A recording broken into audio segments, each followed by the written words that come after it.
जे हल्कियूं क़ौमूं बदमाश आहिनि त पोइ यार माफ़ कजो, असां माची सफ़ा शरीफ़ आहियूं।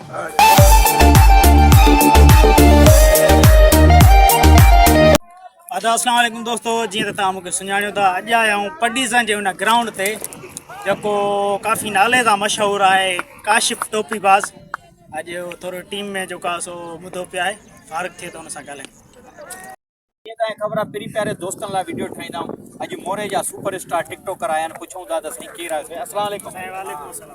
साईं सभिनि खां पहिरियों साईं पंहिंजो तारुफ़ करायो ताकी आवाम खे ख़बर पए त मोरे सिटी जा कहिड़ा शहज़ादा, कहिड़ी आइडिया, सॼो तव्हां तारुफ़ करायो। साईं असां मोरे शहर जा आहियूं, विलेज लालू माछी आहे।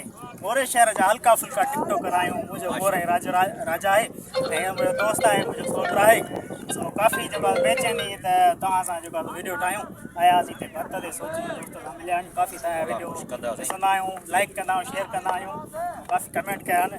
सो आहियूं ज़ात या माछी, हिकिड़ो ज़ात ते डायलॉग यादि अचे। हा बिल्कुलु बिल्कुलु। जे हल्कियूं क़ौमूं बदमाश आहिनि त पोइ यार माफ़ कजो, असां माची सफ़ा शरीफ़ आहियूं। ताड़ियूं साईं, ताड़ी थी यार। मोला ख़ुशि कंदो साईं। टिकटॉक जी आईडी ॿुधायो पंहिंजी। साईं मोरे राजा 6 मुंहिंजी आईडी आहे। मोरे राजा 6 मोराई राजा 6 टिकटॉक जी आईडी सर मेंशन करे छो देखा। इंशाल्लाह सर तव्हांजो शायरी वाली आईडी आहे माजिद अली सोलंकी। जी जी बस ठीक आहे सर। तव्हां जुनेद, तव्हांजी बि का आईडी आहे?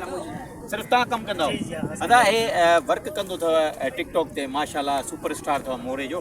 इन चैनल बि आहे, यूट्यूब चैनल कहिड़ो आहे ॿुधाई? राजा मोराई। फराज़ भाई जा असां काफ़ी फैन आहियूं। अचो फराज़ भाई, तव्हांजा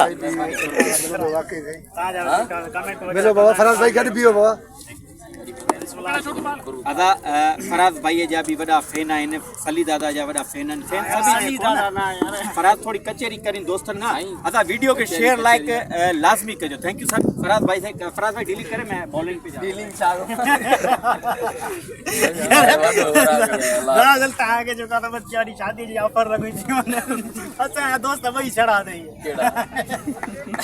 आया त मां बि छड़ो। असां पाण शादी शुदा हुआ। अच्छा